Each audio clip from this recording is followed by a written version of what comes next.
The moment Cecil Warren's horse crested the ridge above Sweetwater Bend, and he saw the Blackthorn River churning brown and furious against its banks, he knew that the woman living alone in the white farmhouse at the river's edge had maybe 2 hours before the water came through her front door.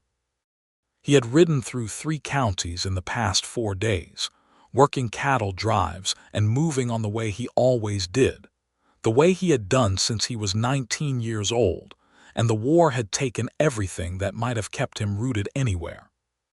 Now he was 28, and he had the particular skill of a man who had been watching the sky and the land long enough to read both like a book printed in plain language. The clouds sitting heavy and dark over the mountains to the north had been building for 2 days. The rain that had fallen upstream in the night had been the kind that does not ask permission before it turns a gentle river into a grinding, indifferent force, and the Blackthorn was rising. He could see it from here. The cottonwood trees nearest the bank were standing ankle-deep. The little wooden dock that jutted out from the property below had already lost its lowest plank to the current, and the river was still coming up. It was the spring of 1878, and the territory of Colorado was still wild enough that a person could be 2 miles from the nearest neighbor and 20 miles from the nearest town, which meant that if nobody told that woman down there what was coming, nobody would. Cecil did not consider himself a hero. He did not consider himself much of anything in particular. But he turned his horse, a dark bay gelding named Patch for the white blaze across his nose, and he put his heels to the animal's sides and rode down the ridge at a pace that made the loose shale rattle like thrown coins. The farmhouse was bigger up close than it had looked from the ridge.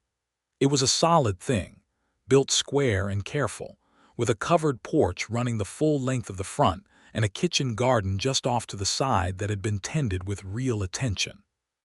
There were chickens in a wire run near the barn, and a mule in the paddock, and a kitchen garden where somebody had put in early peas and turnip greens, with the kind of optimism that spring always invited.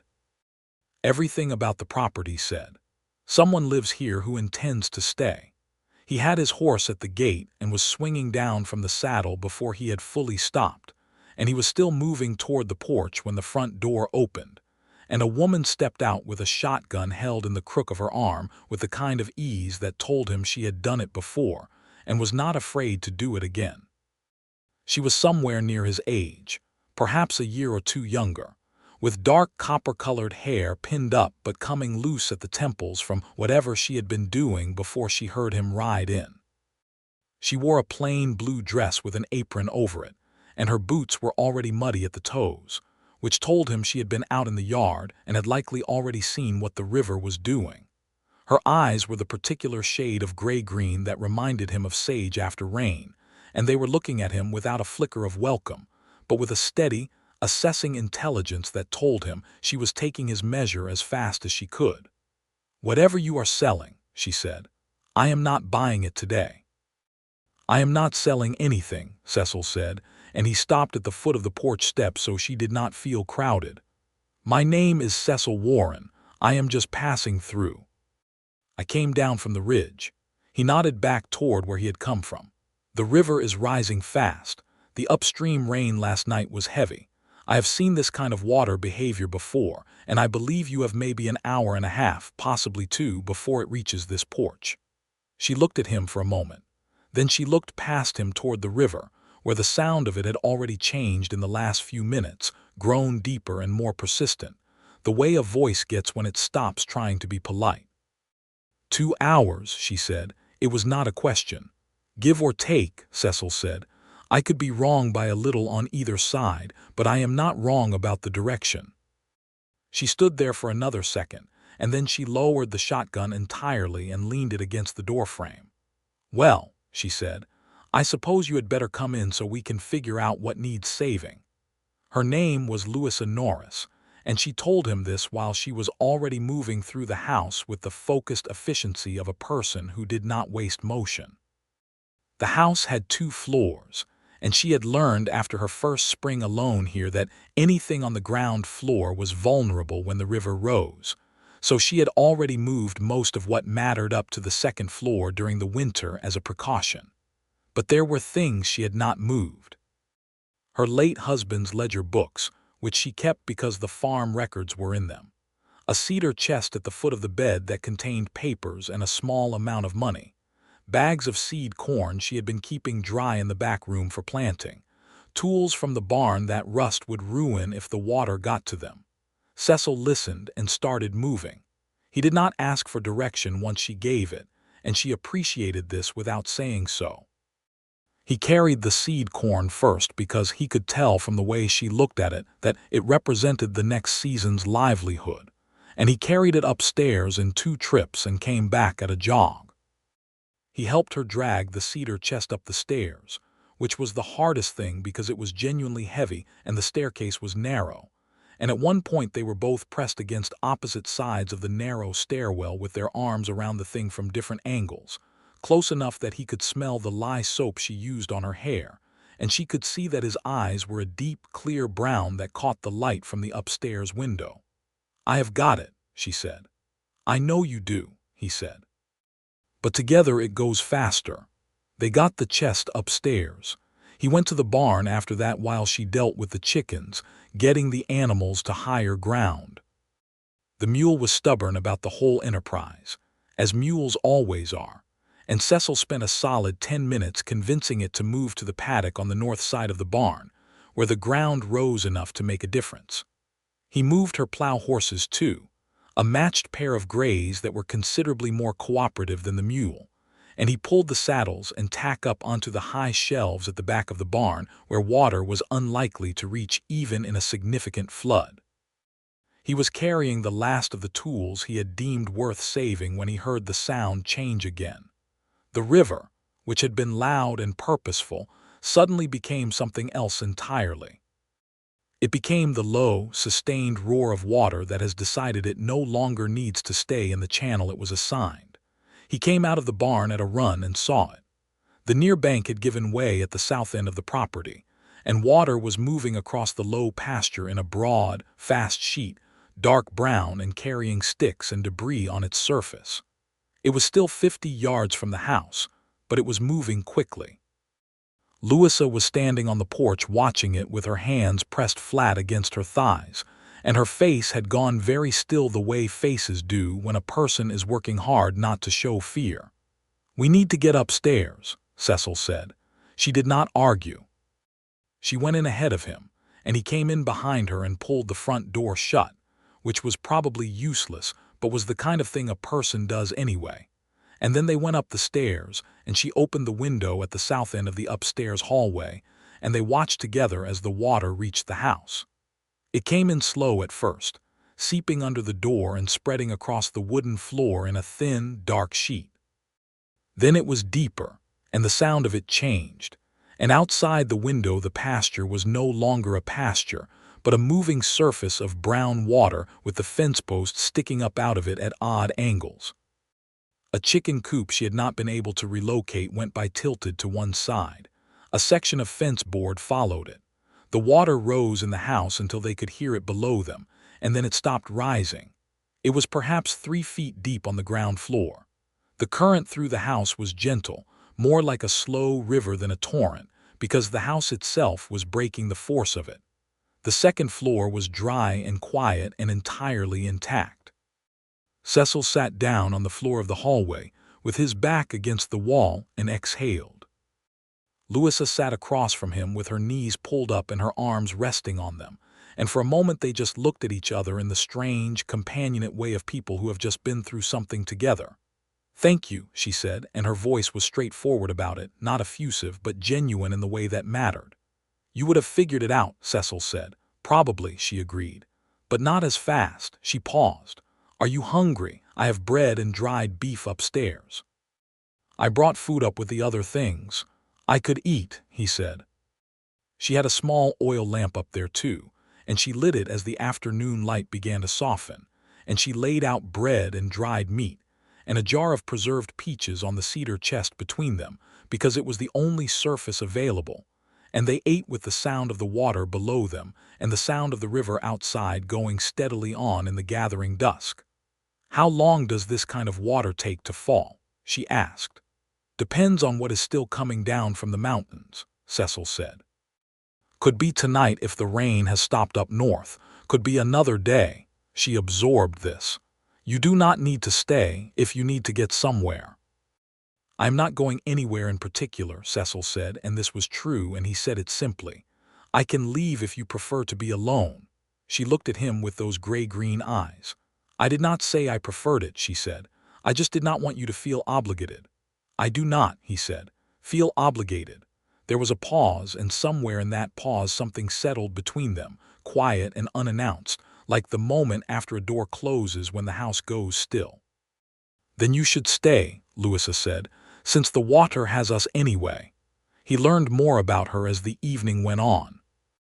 He learned that she had come to this land with her husband Thomas Norris 3 years ago, when the Homestead Act was still drawing people west with its promise of 160 acres if you improved it and worked it for 5 years. Thomas had died of a fever the previous autumn, 14 months ago, and she had decided to stay. Her nearest neighbor was a rancher named Caldwell who had a large operation 4 miles north, and the town of Harlow's Creek was 20 miles southeast and required a full day's journey.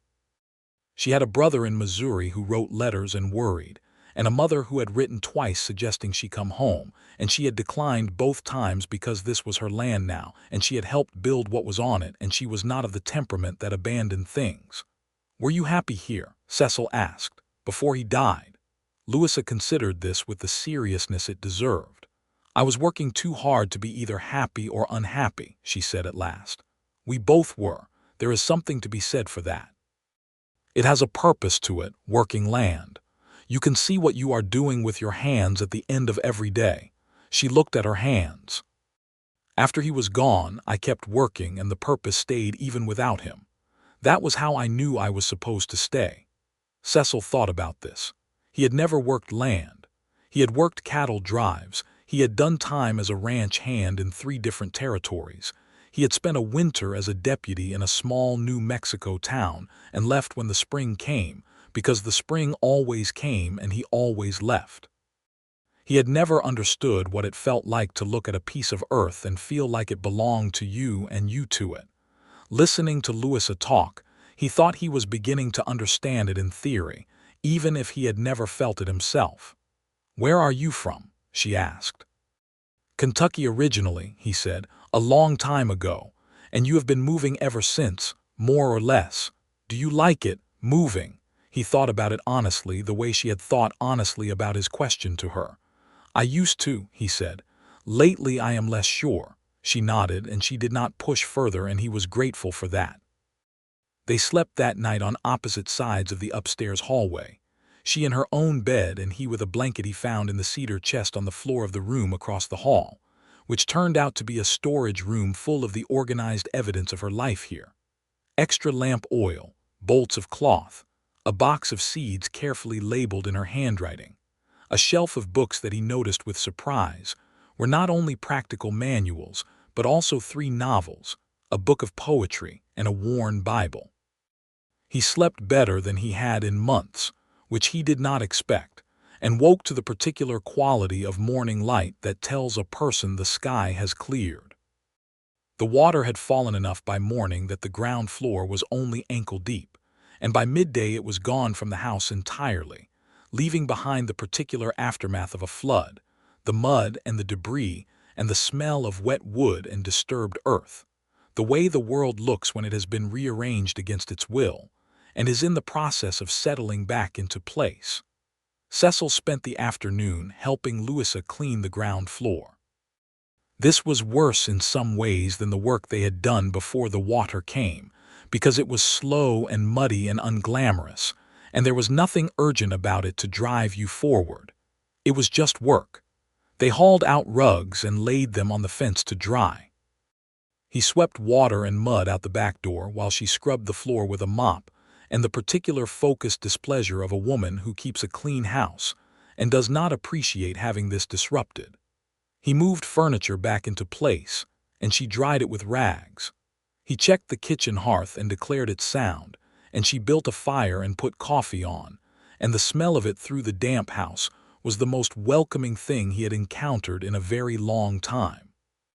She brought 2 cups out to the porch, because the inside of the house still smelled of flood, and the afternoon air was clear and bright in the way that days after storms always are, as though the sky is apologizing.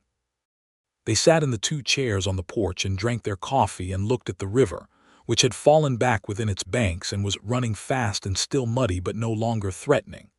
The pasture was a mess of flattened grass and deposited silt and scattered debris, and there was a great deal of work ahead of her in assessing and repairing what the water had done. But the house was sound, and the barn was sound, and the animals were all accounted for. "You saved my seed corn," Louisa said. "That was what I was most worried about." "I could tell," Cecil said. She looked at him sideways. "Was it that obvious?" "You looked at those bags the way some people look at money," he said. "It told me what it meant." She smiled, and it was the first time he had seen her smile fully, not the polite almost smile she had been offering, but a real one that changed her whole face and made her eyes catch the afternoon light. It was a smile that seemed to surprise even her a little, as though she had not expected to find one available. "It is money," she said, "just in a different form. No corn, no harvest.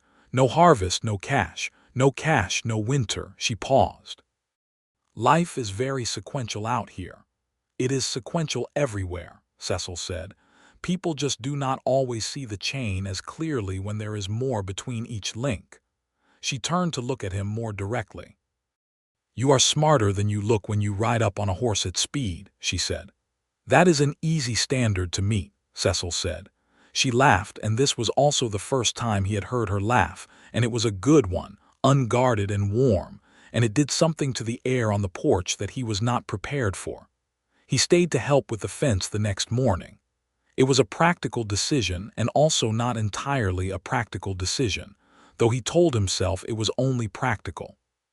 Several fence sections had been taken out by the flood debris, and a farm without fencing is a farm with animals loose on the prairie, which solves nothing. He was good with a fence post, and she was good at directing where things went, and they worked well together without needing to talk much, which he found was its own kind of pleasure, working beside someone who did not fill silence with unnecessary noise.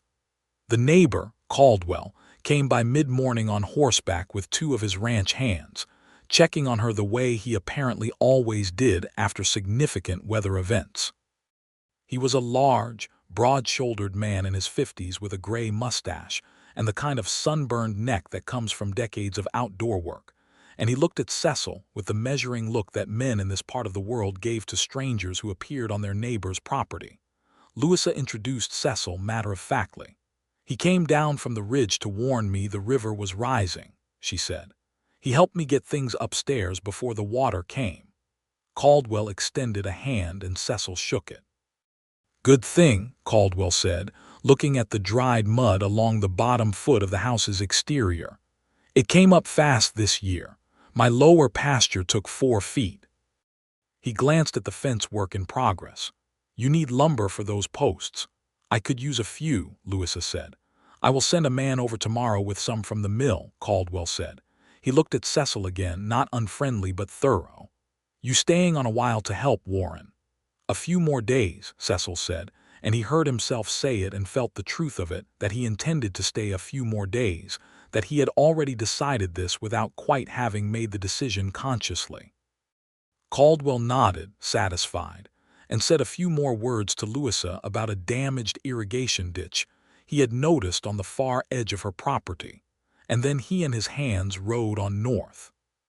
In the evenings, they sat on the porch because the days were warming now that spring was properly settling in, and the porch faced west, and the sunsets over the Colorado hills were the kind that made a person stop talking mid-sentence and just watch. They talked about many things. She told him about growing up in Indiana, about her father who had been a school teacher, and had believed firmly in the education of daughters as well as sons, which was how she came to have the books upstairs and the habit of reading. She told him about Thomas, not with grief that was still raw, but with the particular fondness mixed with acceptance that comes when enough time has passed that a person can hold a memory without it cutting them.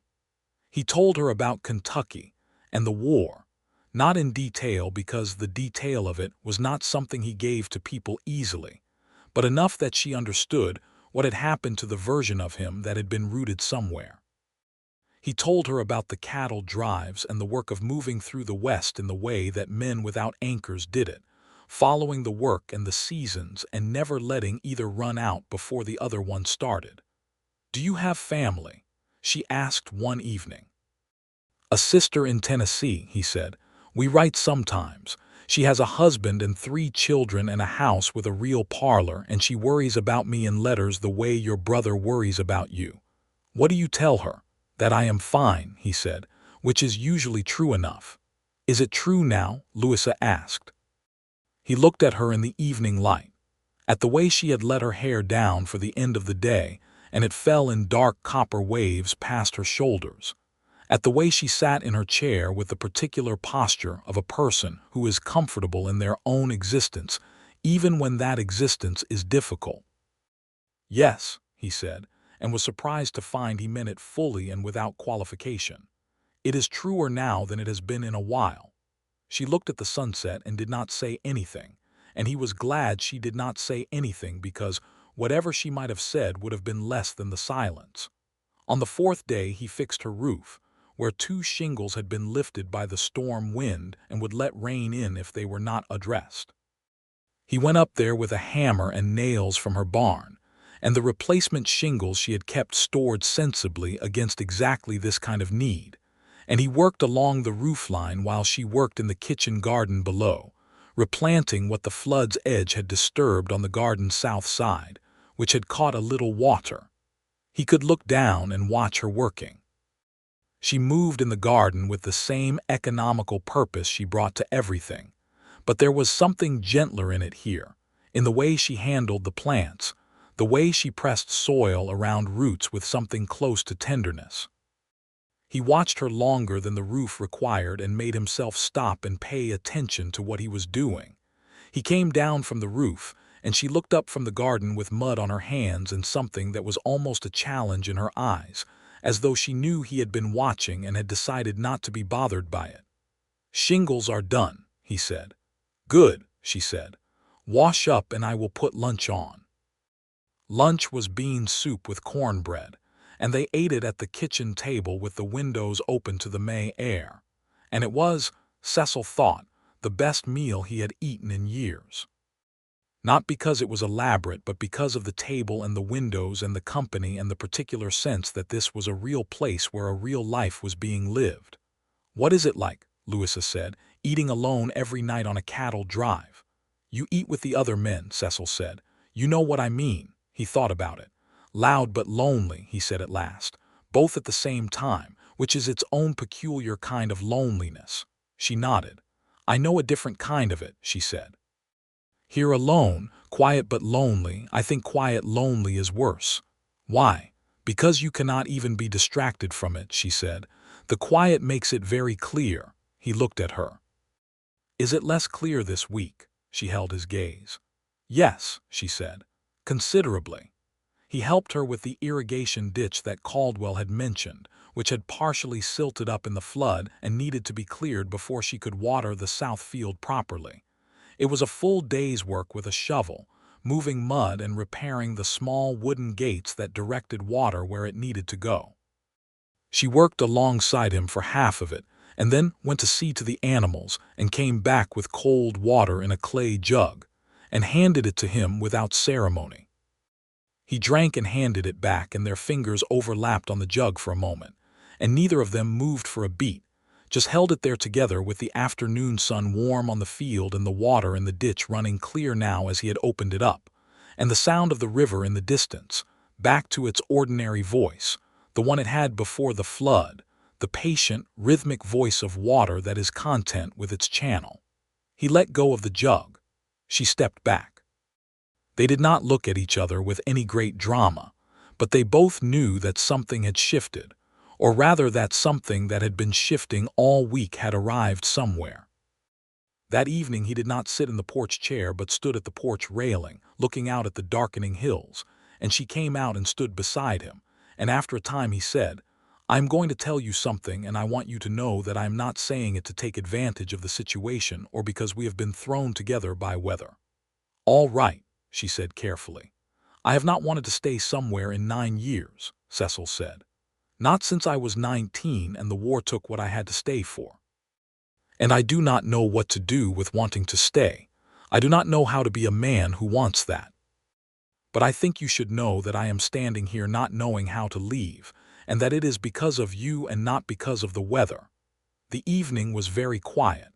An owl called once somewhere in the trees by the river and then went silent.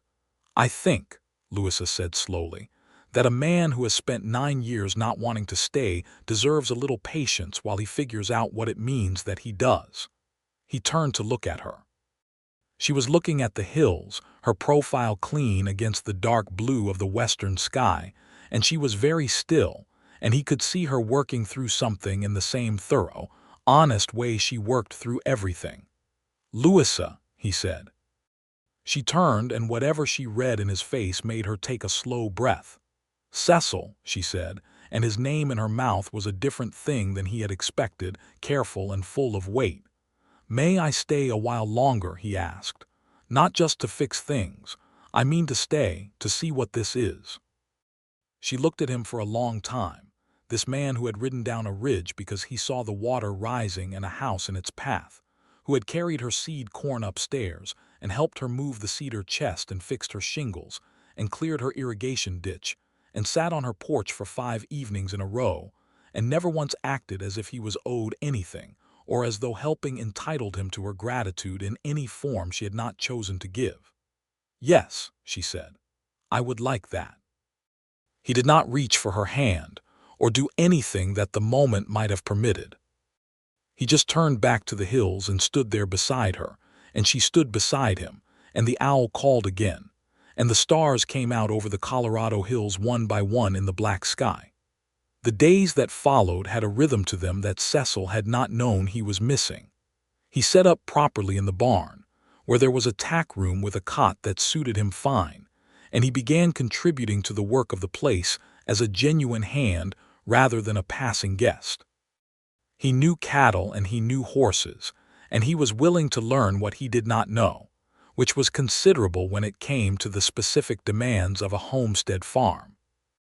Louisa was a patient teacher who did not perform patience, meaning she was simply patient without making a production of it, which he liked considerably. She taught him which fields needed what, and the particular requirements of the soil in different parts of the property, which varied more than he would have expected. She showed him how Thomas had engineered the irrigation system, which was clever in ways that Cecil spent some time admiring, because the man had thought it through carefully and built it to last. He told her this, told her Thomas had been smart about it, and she accepted this with a quiet pride that was not for herself, but for the man she had married, and Cecil respected her for it.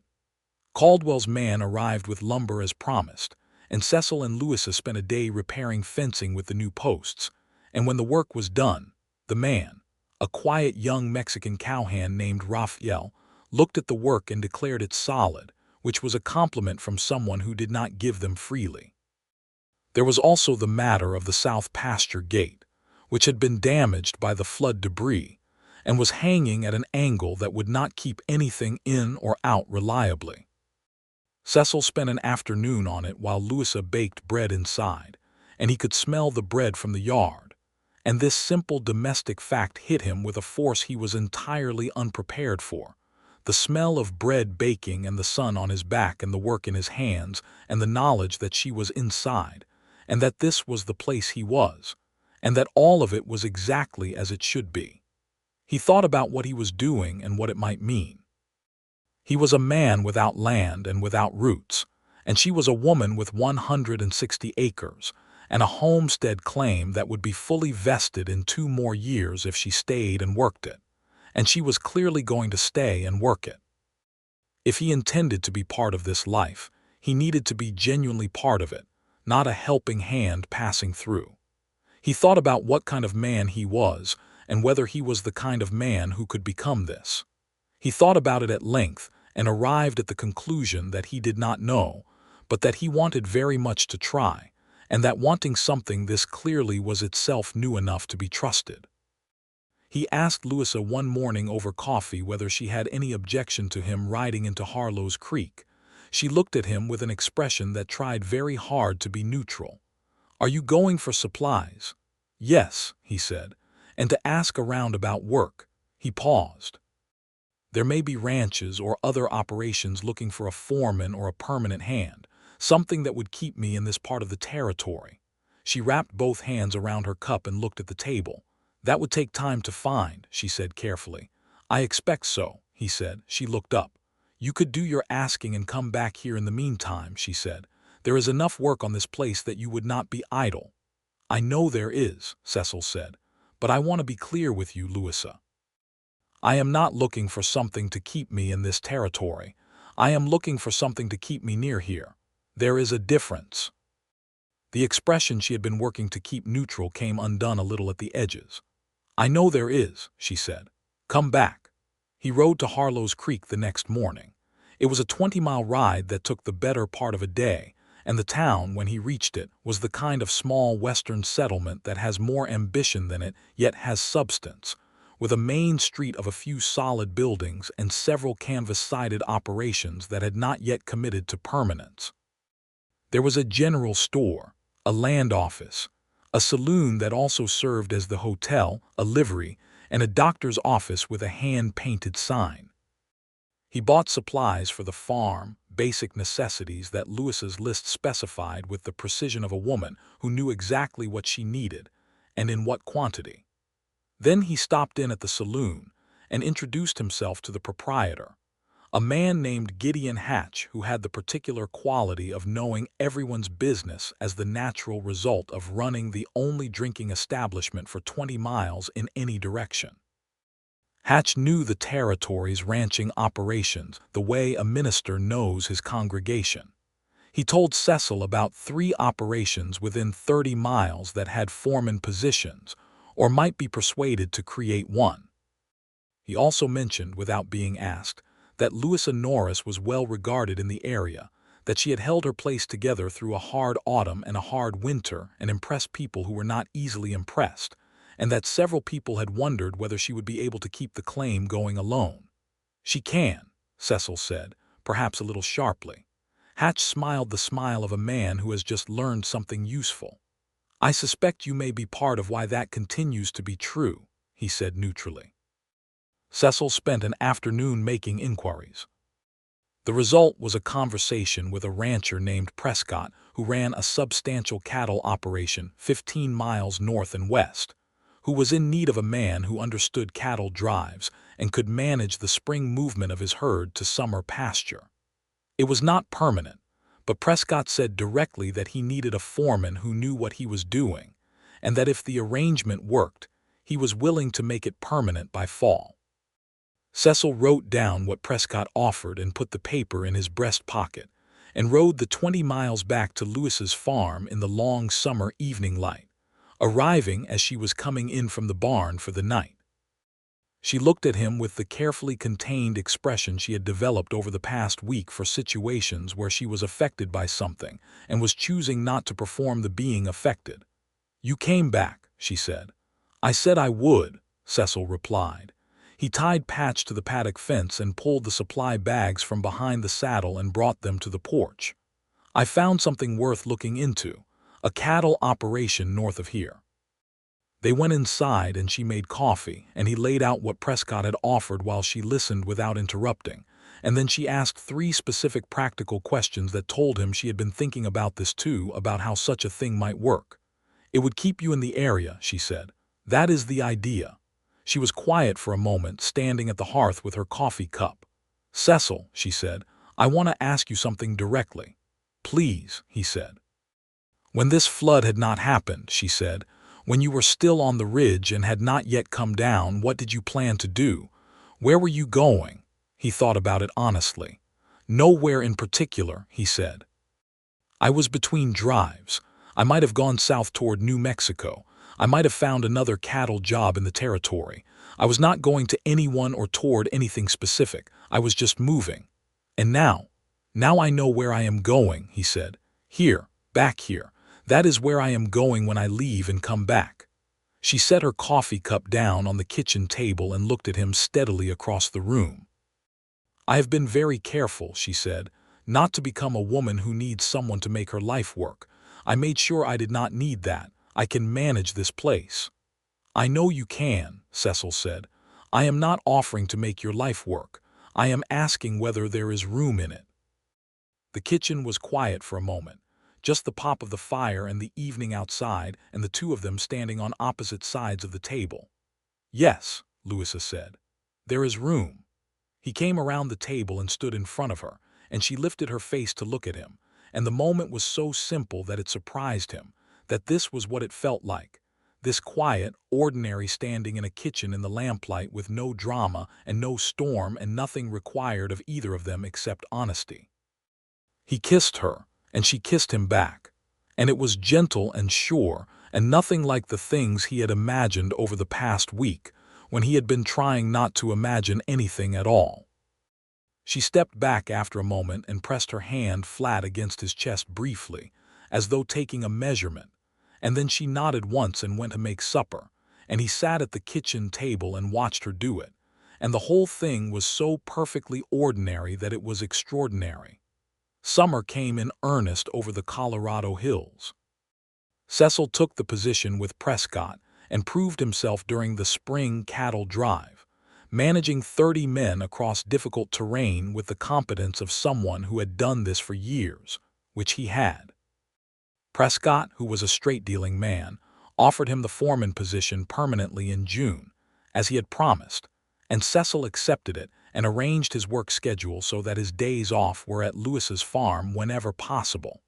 He was learning what it meant to be between two places in a way that was intentional rather than rootless.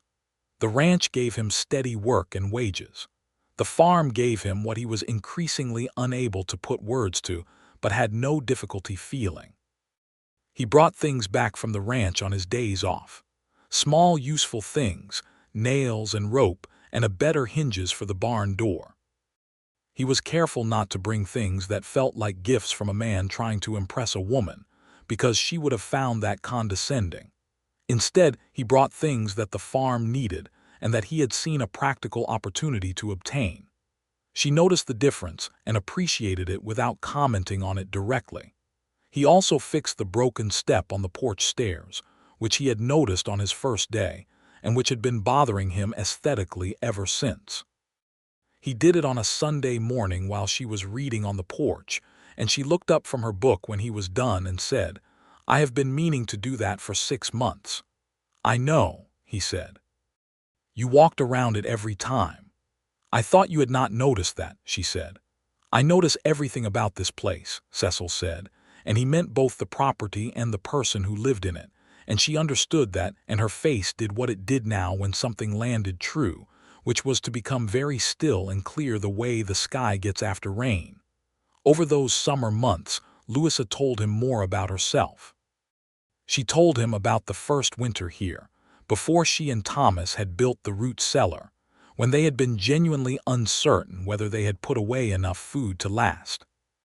She told him about the spring they had discovered the South Pasture's soil was better than expected, and had yielded a corn crop that exceeded everything they had planned for, and the particular joy of that, of the land giving more than you had asked. She told him about Thomas's final illness, the fever that had come fast and severe in the October of the previous year, and how she had ridden to Harlow's Creek for the doctor, and the doctor had come, but there had been nothing to be done, and Thomas had died in his own bed with the window open to the cool autumn air. She told these things without performing grief, but also without pretending it had not been loss, and Cecil listened without trying to fix or replace any of it, because he understood that her history was not something that needed to be remedied. It was part of who she was, and who she was what he had come down a ridge and stayed for. He told her, as summer went on, more about the war. He told her about the regiment he had been part of, about the men he had known, about the particular quality of the silence in a field after a battle, which was the worst silence he had ever known, and about why he had been unable, after it was over, to go back to Kentucky and the familiar places. He had not been able to make the familiar places feel familiar anymore, so he had kept moving, which was his version of the same survival that she had found in staying. She listened to all of it and never once looked at him with pity, only with the steady, serious attention of someone who is genuinely trying to understand. And this was the greatest gift she gave him through those months, that she took him seriously as a person with a history that was worth understanding. In August, a letter arrived from her brother in Missouri. She let Cecil read it because she had mentioned him to her brother in her own letter, and her brother, a man named James Norris who was apparently both well-meaning and fairly direct, had written asking who this Cecil Warren was and what his intentions were toward his sister. Cecil looked up from the letter. "He has a point," he said. "I told him you were helping on the farm," Louisa said. "Is that all?" She looked at him with the look that meant she was choosing her words carefully. "It is what I told him," she said.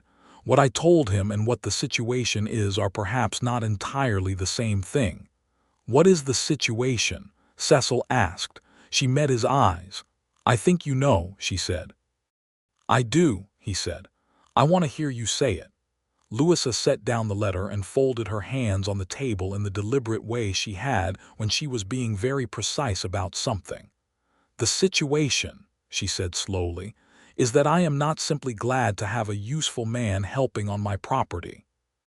The situation is that I think about you when you are not here, and when you ride in I feel something that I recognize from when I was younger and was not yet careful enough about such things to talk myself out of it. The situation is that you have become necessary to me in a way that has nothing to do with the farm, and I have decided that being honest about that is better than the alternative."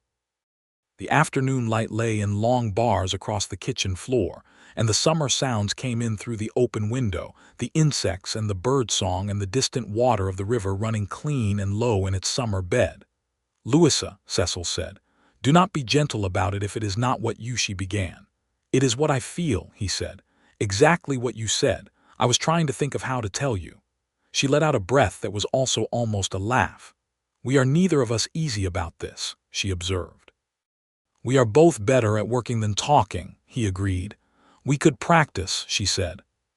He laughed and she laughed, and the kitchen was full of it, and then he stood up and came to where she was sitting and tilted her face up and kissed her properly this time, with all the feeling of the whole long summer behind it, and she kissed him back the same way. He wrote to James Norris in Missouri. He wrote a straightforward letter introducing himself by name and history, not embellishing anything and not hiding anything either, including the 9 years of movement, because James Norris deserved the honest version, and because Louisa, he knew, would not respect a man who presented a polished version of himself to her family when the real version was available.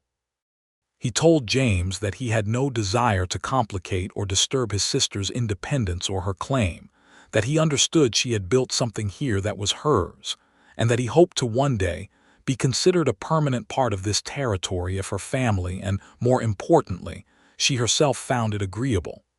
James Norris wrote back in September. His letter was measured and not unfriendly. He said he was glad Louisa was not alone. He said he expected Cecil Warren to treat his sister well. He said he would like to meet him someday if the opportunity arose. It was the letter of a man who was reserving final judgment, but was willing to start without hostility, which was all Cecil had asked for. Autumn came over the Colorado hills the way it always does in that part of the country, sudden and golden and absolute. The aspens turned overnight it seemed, and the mornings got their edge back, and Louisa's harvest was good. The corn yielded well from the north field, and the kitchen garden had produced through summer into fall, and the root cellar was stocked with care. And for the first time in 2 years she would go into winter without the particular anxiety of wondering whether there was enough. Cecil helped with the harvest in the evenings after his work at the ranch. coming over in the long autumn dusk to help bring in corn and carry it to the storage, working alongside her by lamplight when the days shortened enough to make daylight work insufficient. One evening in October they were both in the barn storing the last of the harvest, and the lamplight was warm and the air smelled of dry corn and horse and autumn, and she stopped what she was doing and looked at him with an expression he had not seen on her before, open in a way that her face was not always open, and she said, "I love you, Cecil." The lamp swayed slightly in the draft from the barn door, and the horses shifted in their stalls, and the autumn pressed cold against the barn walls outside, and Cecil set down what he was carrying and crossed the barn floor to her in 3 steps and took her hands in both of his and held them.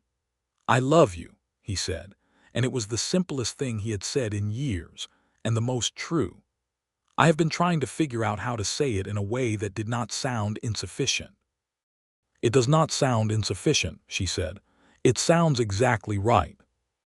He asked her to marry him on a Sunday in November, which was perhaps not the most dramatic setting for such a question, as they were sitting on the porch in the cold with blankets over their laps and coffee in their hands, and the hills gone to their winter browns and grays. But it was entirely them, and she would not have wanted it any other way. He had thought about how to do it and had decided, with the same logic he applied to everything about her, that what she would value was directness and honesty rather than theater. So he turned to look at her in the winter morning light and said, "Louisa, I want to marry you. I want to be here, this farm and this land and you, the thing I come back to. I am asking you to make it formal and permanent if you want it." She had been looking at the hills, and now she turned to him with the expression that was her most unguarded, the one that came out when she was moved past the point of managing it. "You are asking," she said, "and not telling." "It is your farm and your life," he said. "I am asking." "Yes," she said. "I want it, all of it, yes." He had a ring that had been his grandmother's, carried in a pocket of his saddlebag, for years the way a person carries something important that does not yet have a place. And he took it out and put it on her finger in the cold November morning. And she looked at it, and then looked at him, and then kissed him hard and certain on the porch in the winter air, while the horses in the paddock stood with their breath making white clouds in the cold.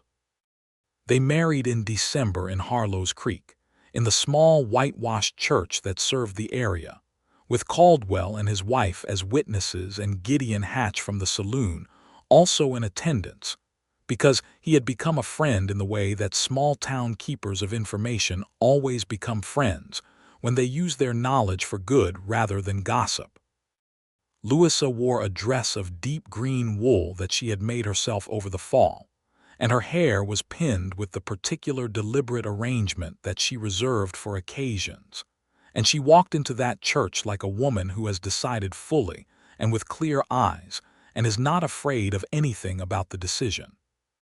Cecil wore his best coat and had borrowed a clean shirt from Caldwell, which Caldwell had offered without being asked, because he had observed what was happening over the past months and approved of it. He stood at the front of that small church and watched Louisa walk toward him, and he thought that 9 years of moving had been necessary after all, because they had brought him to a ridge above the Blackthorn River in the spring of 1878, just in time to see the water rising, and that was the most precise navigation he had ever done, even though he had done it entirely by accident. The minister was a young man named Fletcher who was new to the territory, and had the eager, well-meaning quality of someone who has not yet been worn down by the landscape into something more seasoned. He married them with ceremony and feeling, and when he said, "You may kiss your wife," Cecil did, and Louisa reached up and put her hand on his jaw and kissed him back in front of God and witnesses with the full force of everything she had decided. They had a supper at Caldwell's house afterward, because Caldwell's wife had organized it with the generous practicality of a woman who understands that celebrations require food, and that someone needs to ensure this happens. There were 8 people around the table, neighbors and the witnesses and the minister, and the food was excellent and the conversation was warm, and Cecil sat at that table with his wife beside him and felt, for the first time since he was 19 years old, that he was where he was supposed to be. That winter was a good one, or rather it was a difficult one in the way Colorado winters always are, cold and long and demanding of constant attention to the animals and the fuel and the food supply. But it was good in the way that matters, the way a thing is good when you are in it with the right person. They settled into the house together fully for the first time, not the polite coexistence of the flood week, but the deep, easy intimacy of two people learning each other's habits and making room. He learned that she woke early and went to the kitchen to read for an hour before starting the morning chores, and he learned to be quiet about rising, so she had that hour undisturbed. She learned that he slept badly when the wind was very strong, some legacy of the war years that he could not entirely explain, and she learned to reach for his hand in the dark on those nights without making anything of it, just the pressure of her hand in his until the wind shifted or he drifted back to sleep. They disagreed sometimes, as two capable people always will when they are both accustomed to making their own decisions. They disagreed about the timing of planting in the south field, and about whether the barn roof needed immediate attention or could wait until spring, and about the most efficient way to organize the root cellar. These were practical disagreements that were resolved by discussing them with the same directness they brought to everything else, sometimes Cecil's way and sometimes Louisa's, and sometimes something new that neither had thought of independently. He continued his work at the Prescott Ranch through the winter on a reduced schedule, and in the spring of 1879, when the cattle drive season began again, he managed it and came home from it, which was a thing he had never done before, come home from a drive. The word home had always been theoretical for him. It was not theoretical anymore. He came home from the spring drive in June to find Louisa standing on the porch, with the particular stillness that meant she was about to tell him something significant. He had learned her tells over the months with the attention of a man who finds the person in front of him more interesting than any landscape he has passed through. "I have something to tell you," she said. He tied Patch to the paddock fence and came up the porch steps. "All right," he said. "We are going to have a child," Louisa said. He stopped entirely on the top porch step and looked at her, and she looked back at him with the expression she wore when she was not sure how he was going to respond to something and was bracing herself to be fine with any response. He crossed the porch in 2 steps and put his hands on her face and kissed her forehead and then her cheek and then held her, his arms around her shoulders, and she made a small sound and put her face against his neck, and they stood there on the porch of the farmhouse above the now quiet Blackthorn River in the June afternoon while the world went gold around them. "Are you well?" he asked. "I am very well," she said against his shoulder. "Good," he said, and held her tighter. Louisa wrote to her brother James in Missouri and their mother in Indiana, and their mother, who had been asking her to come home for 2 years, wrote back a letter that was equal parts relief, joy, and thoroughly practical advice about the management of pregnancy in frontier conditions, which was exactly what Louisa needed and had expected from her, because she came from women who expressed love through useful information. James wrote separately to Cecil. It was a short letter, shorter than the previous ones. It said, "Take care of my sister. From what she writes, you are doing so. Keep at it." Cecil kept this letter in his breast pocket for a week, and then put it carefully in the cedar chest upstairs, because it was the closest thing to welcome from a family member he had received in many years. The summer of 1879 moved slow and warm over the Colorado hills, while Louisa worked her farm with the practical stubbornness that characterized everything she did, adjusting what needed adjusting as her body changed and refusing to be managed or coddled past the point of the genuinely necessary. Cecil was there for every adjustment, available and unobtrusive in equal measure, the way he had been since the beginning, ready when needed and not underfoot when not.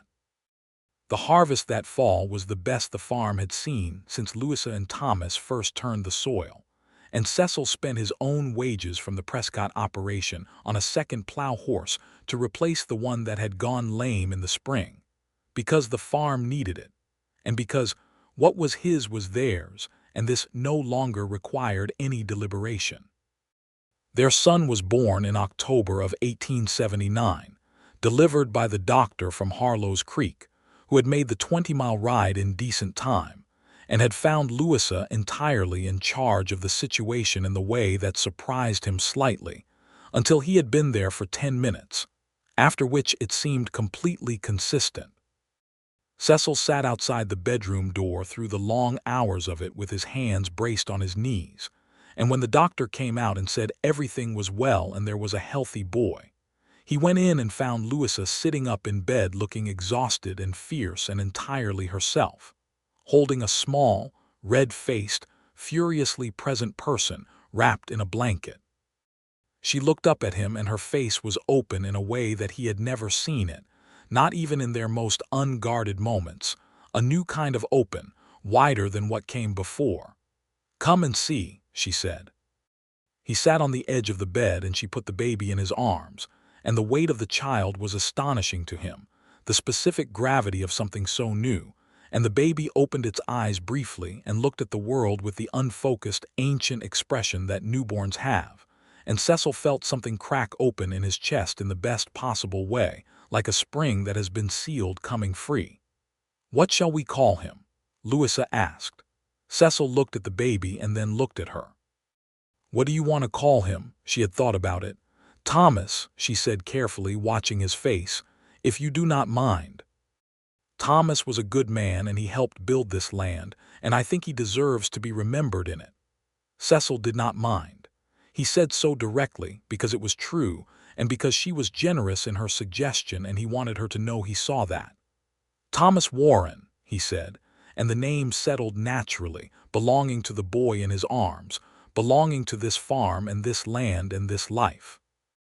Thomas Warren was a vigorous, alert infant who had his mother's eyes and his father's stubborn jaw, and no patience whatsoever for sleeping at reasonable hours, which Louisa found amusing in the abstract and exhausting in the specific. Cecil took the early morning shifts because he woke early anyway, and he would carry the baby to the kitchen and walk with him in the lamplit quiet while the world outside was still dark, and talk to him in the low voice that he had discovered, experimentally, was effective. He told the baby about rivers and cattle drives, and the way the sky looks from a ridge above a flooded valley, and sometimes he told him about a woman he had seen working in a garden from a rooftop, and had watched longer than the roof required, and sometimes he just told him it was going to be all right, which was both more and less than the truth, but was what parents tell children in the small hours and always have. Spring of 1880 came with its usual force and renewal, and Cecil's second year as Prescott's foreman was a success of the kind that had Prescott talking about expanding his operation and Cecil thinking about whether the time had come to make a different kind of arrangement. He had been saving carefully from his wages, adding it to what Louisa had put by, and they had talked over the winter about the possibility of extending the farm's own cattle operation from the small number she kept for domestic use to something larger. Louisa had been thinking about it practically and long-term the way she thought about everything. The homestead claim would be fully vested in the spring of 1881 if they maintained the improvements, which they had exceeded by a considerable degree. Once the land was legally theirs with full title, it could serve as the basis for an expanded operation. The south pasture had the grass for it. What they needed was capital for the initial cattle purchase and a reliable market connection. Cecil knew the cattle market. He had been moving cattle through it for a decade. And Prescott, he believed, might be interested in a partnership arrangement rather than losing his foreman to an independent competing operation. He put this idea to Louisa on a February evening with the snow outside and the fire inside and Thomas asleep in his cradle by the hearth, and she listened to the whole of it without interrupting, and then asked 4 precise questions that identified the 3 weakest points and the 1 strongest point in the plan, and then she said, "If Prescott agrees to the partnership terms, I think it works. You would want to do it. I would want to do it if the terms are right," she said. We do not go into anything that puts the homestead at risk. The land is the foundation. Everything else is built on it." "Agreed," he said. "Then yes," she said. "I want to do it." The negotiation with Prescott took 3 weeks and considerable patience on both sides. But Prescott was a pragmatist, and he could see what Cecil Warren had built in terms of knowledge and reputation in the 2 years of working for him. And he would rather have Warren as a partner than lose him to independent competition. The agreement they reached gave Cecil and Louisa a portion of the profits from cattle they would raise on the Norris land under the Prescott brand, with options to expand independently once the homestead title was clear. It was not a perfect arrangement, but it was a fair one, and fair was what both parties wanted.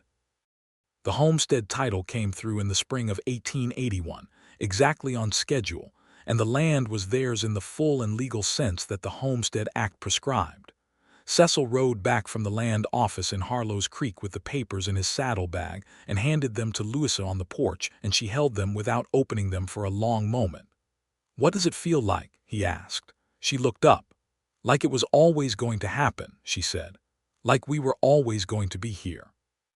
He put his arm around her shoulders and she leaned into him, and the spring afternoon lay over the farm, over the good green fields and the sound barn and the tended kitchen garden and the river in its bed, running at its ordinary pace, the Blackthorn doing what rivers do when left to their natural course, moving along, giving water to the land, not threatening anything. Their daughter was born in the summer of 1881, and they named her Clara, and she was from the first day a person of considerable opinion and even more considerable volume, which Thomas, who was nearly 2 years old by then, found alternately fascinating and alarming. Clara had Cecil's dark coloring and Louisa's determined expression, and the combination of both, which was to say she was a very specific kind of formidable even as an infant, and both her parents found this delightful. Cecil wrote to his sister in Tennessee that year, a longer letter than usual, and told her about the farm and the children and the cattle operation and the woman he had married, and his sister wrote back a letter of 12 pages which was the most he had ever received from anyone and which contained, in the middle of the 3rd page, the sentence, "I have prayed for exactly this for you since you were 19 years old, and I am going to cry writing this, and I do not even care a little bit," which made Cecil sit at the kitchen table and be quiet for a moment in a way that Louisa noticed and understood without asking. The years that followed had the particular quality of lives that are genuinely being lived, meaning they were full of ordinary difficulty and ordinary joy in approximately equal measure, with the joy coming out somewhat ahead in the long accounting. The cattle operation grew steadily. By 1883, they had their own small herd on the southern pasture and had renegotiated the Prescott arrangement to something more independent that suited both parties better now that the Norris operation had established itself. Cecil managed the cattle side with a competence that was recognized in the territory, and Louisa managed the farm side with the same competence that had been there from the beginning, and together they made something that neither could have made alone, which is the best thing that can be said about a partnership of any kind. They had moments of difficulty. There was a dry summer in 1882 that took 10% of their corn yield and stressed the cattle and required careful management of their financial reserves. There was a disagreement that same year about whether to take on a hired hand, which Louisa felt was an unnecessary expense, and Cecil felt was necessary for the operation's scale, and they spent 3 weeks arriving at a compromise that turned out to be better than either of their original positions.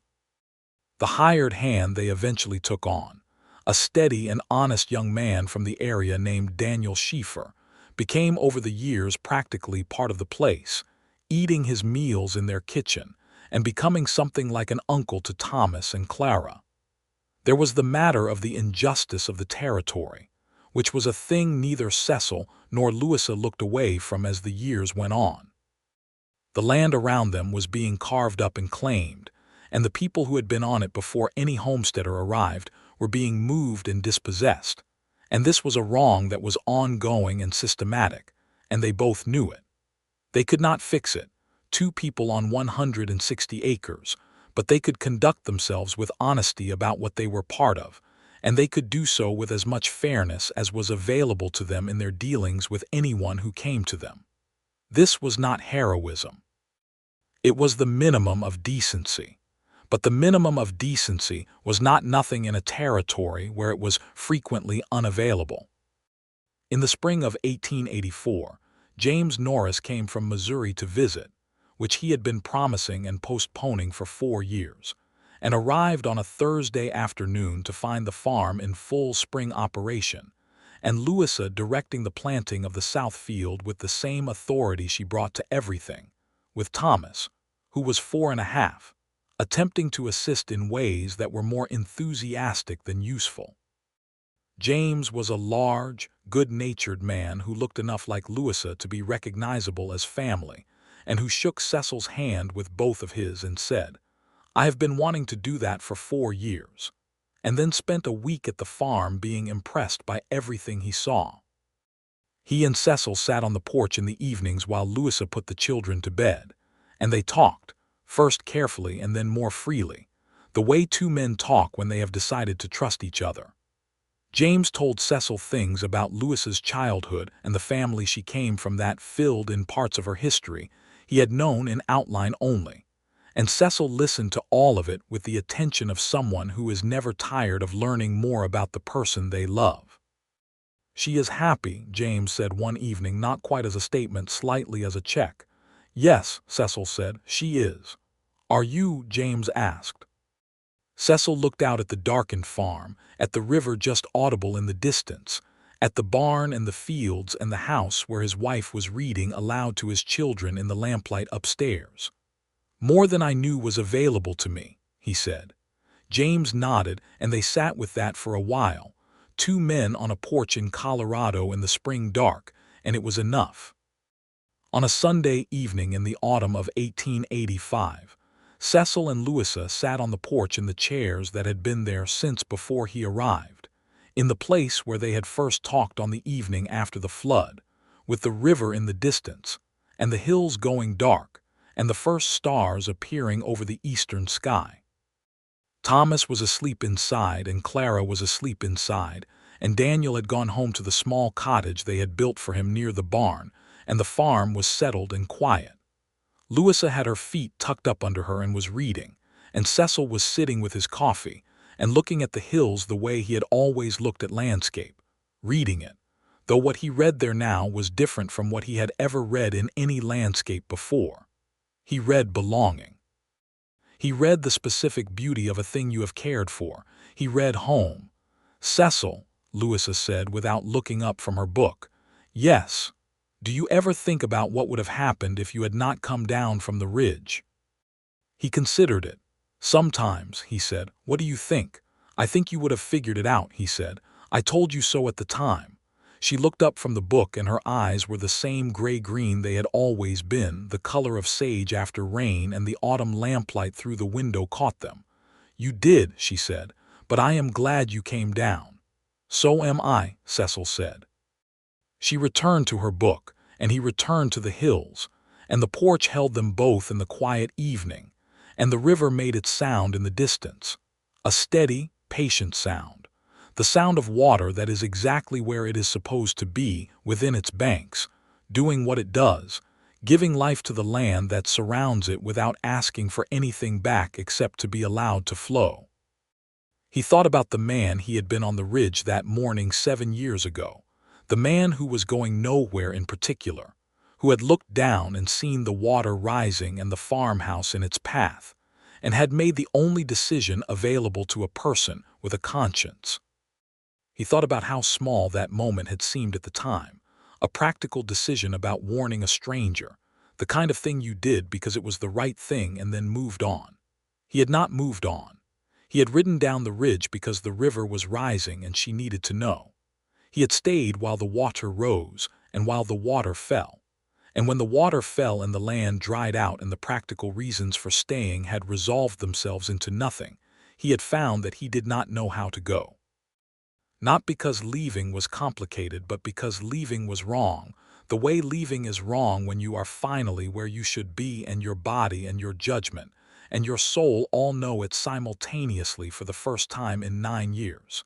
He had not gone. He was here. He was always going to be here. Louisa turned a page in the lamplight, and her ring caught the light the way it always did. His grandmother's ring that had waited in a saddlebag for the place it belonged. And she read her book, and the evening was entirely quiet except for the river. The spring of 1886 brought with it the news that Daniel Schieffer intended to marry a girl named Me from Harlow's Creek, which delighted everyone and resulted in a wedding celebration that took over the Norris farm's front yard in June, because it was the largest flat space available, and Louisa had offered it before anyone had thought to ask, which was her way. Thomas was 6 by then and had appointed himself an important figure in the festivities and conducted himself accordingly. And Clara, who was nearly 5, wore a dress with a blue ribbon and spent most of the celebration examining the wedding cake with the focused scientific interest that characterized her approach to anything she found interesting. Cecil stood beside Louisa at the edge of the yard, watching their children and their hired hand and the assembled friends and neighbors of the territory marking something good, and he put his arm around her waist, and she leaned into him the way she had since the beginning, not heavily but fully, the lean of someone who knows the ground will hold. "Look what we have made," she said. He was looking at all of it, the farm and the people and the life built here season by season out of work and honesty, and the particular tenacity that each of them brought to things. He was looking at the river past the trees, glinting in the June afternoon, going quietly on the way it always did when it was left to itself. He was looking at his wife and thinking, the way he had thought once on a ridge above a rising river, that the only available decision was also the obvious one. "Yes," he said, "look what we have made."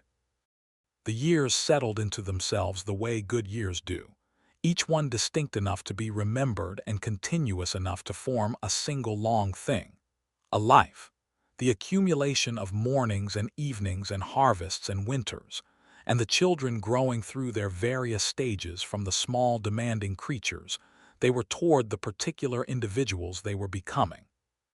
Thomas at 7 was serious and methodical like his mother and curious about everything, already showing the inclination to take things apart and understand them before putting them back together, that suggested he would be an engineer of some kind someday, or at least a man who built things with intention. Clara at 6 was loud and certain, and had a gift for animals that Louisa recognized as something more than ordinary interest, the way the horses responded to her, the way the barn cats came to her in particular when they would go to no one else.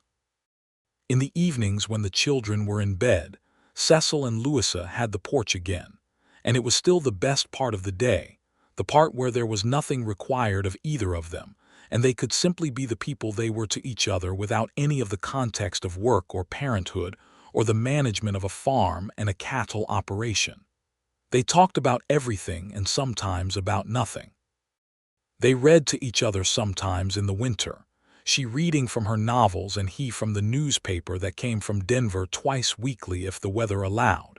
And sometimes he would put down the newspaper, and she would put down the novel, and they would sit in the comfortable silence of people who have run out of anything that needed saying, but are not uncomfortable for the lack of it. The Blackthorn River flooded again in the spring of 1887, a minor flood compared to the one that had first brought him here, rising only to the edge of the near pasture before falling back. Cecil noticed the signs early and moved the south pasture livestock to higher ground before the water reached the fence, and Louisa watched from the porch with her coffee and said afterward, "You are better at reading that river than anyone I know." "I have been studying it for 9 years," he said. "You have been studying it," she agreed, "since before you had any particular reason to." "I had a reason," he said. I just did not know yet what it was. She looked at him over her coffee cup. What was it? He looked back at the river, ordinary and manageable and exactly where it belonged. You, he said. It was always going to be you. She shook her head slowly, not disagreeing but moved past the point of easy response, and then she reached out and took his hand and held it, sitting on the porch of the farmhouse above the Blackthorn River on a spring morning in 1887, 9 years after the river had risen, and a man had come down from a ridge to warn her about it. He had not known how to go after the water fell.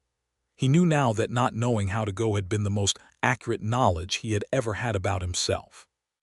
Some things you do not know how to leave, because leaving them would make you less than yourself.